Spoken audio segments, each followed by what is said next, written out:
Hi everyone, Jaini Jailene here.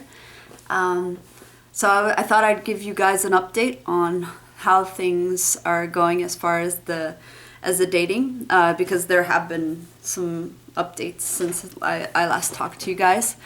The person that I was seeing, I talked a little bit about him and how things were going, and sadly to say, I'm not seeing him. Well, the door's not closed forever, between the two of us. But I've come to a realization that, I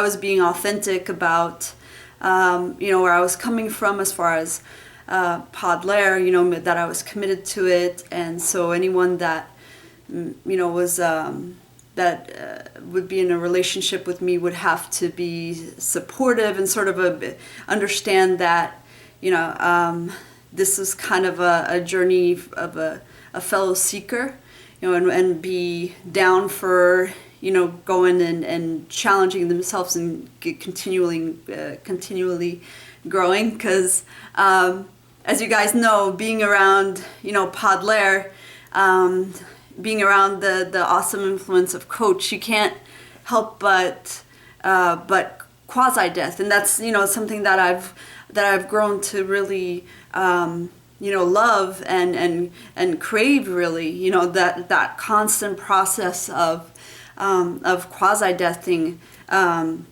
learning more. And like the person that you're one week, you're afterwards, you've grown so much already, with learning, as you learn more and more about humans, the human condition, and everything, really, theory of everything, the energy evolving.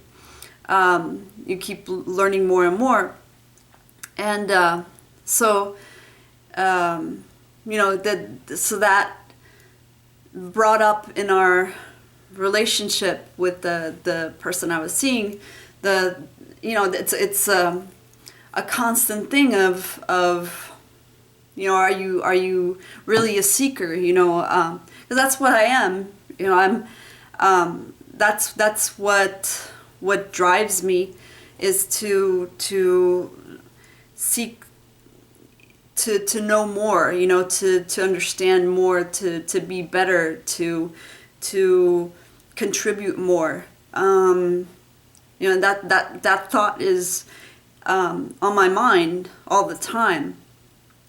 So that just was a tension that kept coming up in my relationship with him, is the fact that I'm not just like sitting and watching a movie. I'm not just like going out and just hanging out with people and having a couple of having some beers and kicking back. And that I during those times I gave I tried to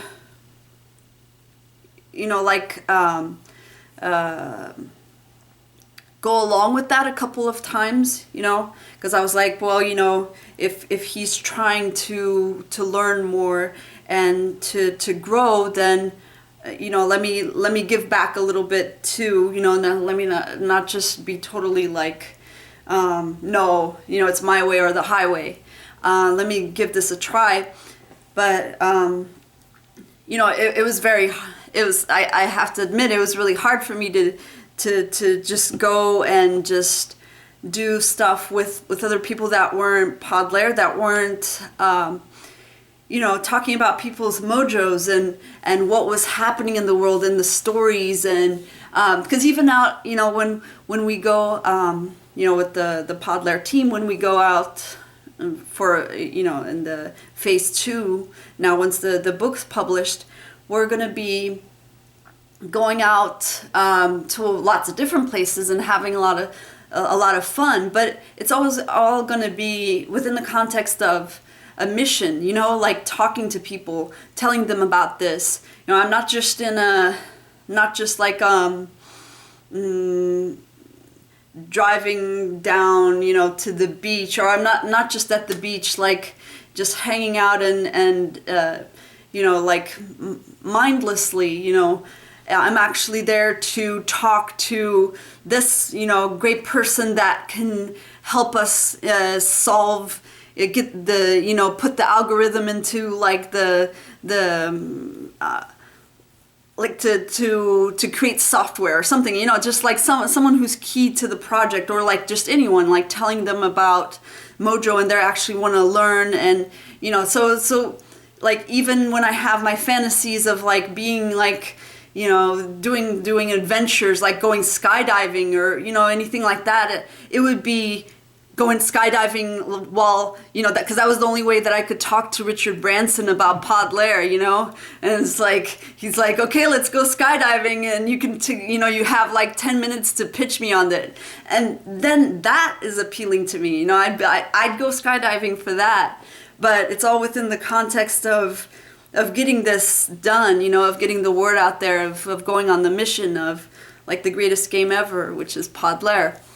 So that tension, well, you know, because as I told you guys, you know, I was upfront about Podlair and what this was all about. And, you know, he was into it, but it just, with where he was going with his life, like, you can say that you want to do something, but if you don't actually act on it, you know, then that's, you know, that it doesn't count if you don't, you know, that you need to enact on your words, essentially.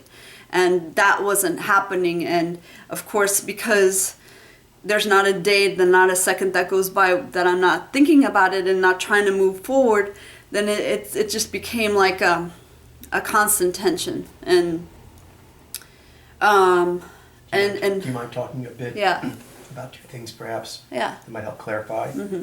Is maybe this person wasn't upfront, or were not capable of being upfront about how medically possessed they were. They themselves are unaware, so that the tension you're talking about. Yeah, I guess to be. And then also going through the issue you had of like it is a feed, but the highs and lows, and making like a kind of a judgment on the high-low balance. You would talk about those things a bit? Yeah. So, as Coach mentions... she mentioned to me, so I'm mentioning to you. Yeah. So I'm bringing it up. Sometimes I can be like, you know, I know I am shy about like saying personal stuff. So, so I may omit some things that I'm like, there actually are important to the story. So, so one of them is that, you know, as you know, it's not unique, but you know, a lot of people are mimetically possessed in ways that they don't even realize themselves. They may consider themselves, you know, a very open-minded person, but then there are things like from their culture, you know, family bonds, that can weigh much more heavier than they themselves realize.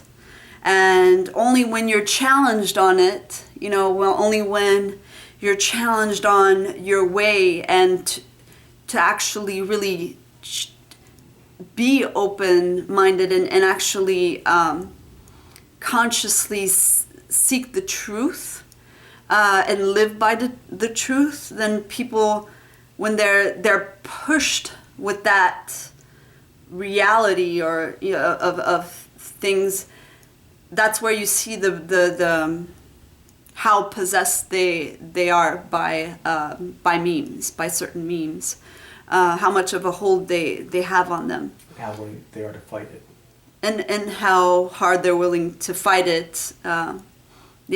So and did you experience loneliness, and you had good times and such? And I mean, it's hard for me to talk about it, you know. Obviously, like I wouldn't be, I wouldn't have gone out with someone that I didn't care about. So like it saddens me, to that things aren't, aren't working out. And like I said, I left the door open for if, he ever wants to, and this will be an open invitation for, I think, anyone in my life that, I care about, and paths may cause us to go different ways, because they're, like not, they can't currently move forward with me, like where I'm going. But I always want to leave the door open for if they come to a place where they're able to gain higher ground or get less possessed, or some moment of clarity or whatever it is that gets to them to the point that they're, or when they see this getting bigger, and they see like more people adhering to it, and that gives them more confidence in changing the way that they're currently headed. Then I always leave the door open for us to reconnect, because I've never been that kind of person to just like, oh, I hate that person, and that person, like there's nothing redeemable about them, or like people can grow. There's capability of growth, capability of change. I believe that. Totally. So I would never close the door. They have to do it. But they have to do it. Yeah. But you need to see it. Like that there needs to be demonstrable action towards that. I'm curious, because I know. And basically, and the big thing is, the person themselves have to want it, and act on it. You can't you can't have anyone else carry you, because even that goes only so far, so they need to want it for themselves and actually just make the steps, even though I can look at things and be like, I can see those things are hurting you, they're not servicing you well, and they themselves admit it, but they themselves may see they're in this victim or in a weakened state because of certain behaviors or attachments that aren't healthy, but the person themselves, they have to get themselves off of those chains. You can't. That's one thing that I've learned over and over. You, as much as you would want to like single-handedly like help someone, like just do the peak pathway for them, it doesn't work that way. They have to do it themselves. Yeah. And I'm curious, as a tower, I know you guys do a lot of the like weighing things in your decision making. Yeah. Until you feel one way or the other. You mentioned something about like the high and low, and like you were kind of doing a weighing of that, and then you sort of reached some sort of equilibrium, or. Yeah, you're right. So as you connect with someone and you're in a relationship with them, you're gonna be experiencing peaking with a partner, with an other that you've projected onto in physical form, and that will give you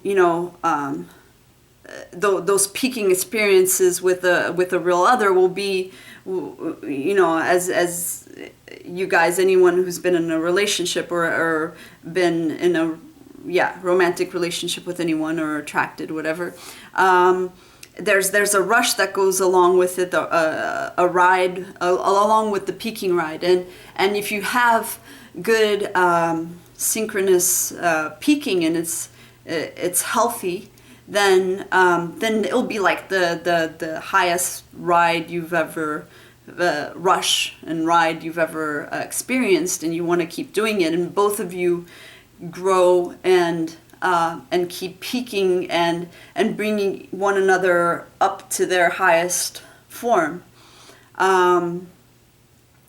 But you know, it's just like Coach has said before, you know, things can go, like it can be the hugest rush, but it could also be like the like most intense, worst crash that you've experienced. Conversely, because those are it's very intense, high energy engagement. And so one way or the other, it's going to be really intense. So it's going to be like either really high or really, really, really low.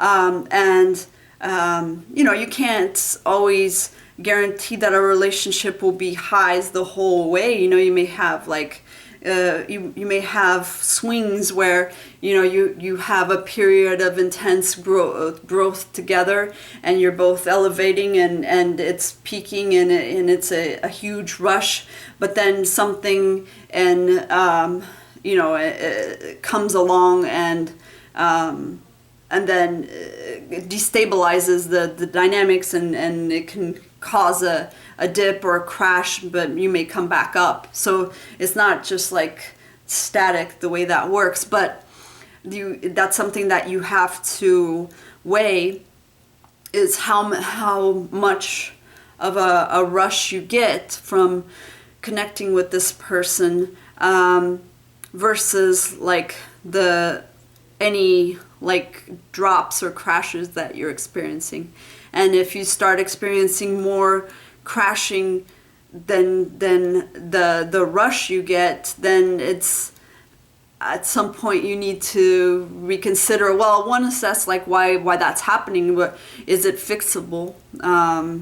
You know, can that be changed and communicate to the partner, and the partner has got to be willing to address those things that are causing it to happen. I guess you have to be truthful in the relationship, and you know, address, and both parties being honest and truthful and addressing it, so things change. But in the absence of that, you know, when you're engaged in like normal mimetic type of relationships of like girlfriend boyfriend, a lot of times you don't partners don't really have that kind of high perspective that you would when you know mojos, and you can talk in things more in a more detached way. And also just knowing the way to peak together. Yeah, knowing the way to peak peak together. The steps. Mm-hmm.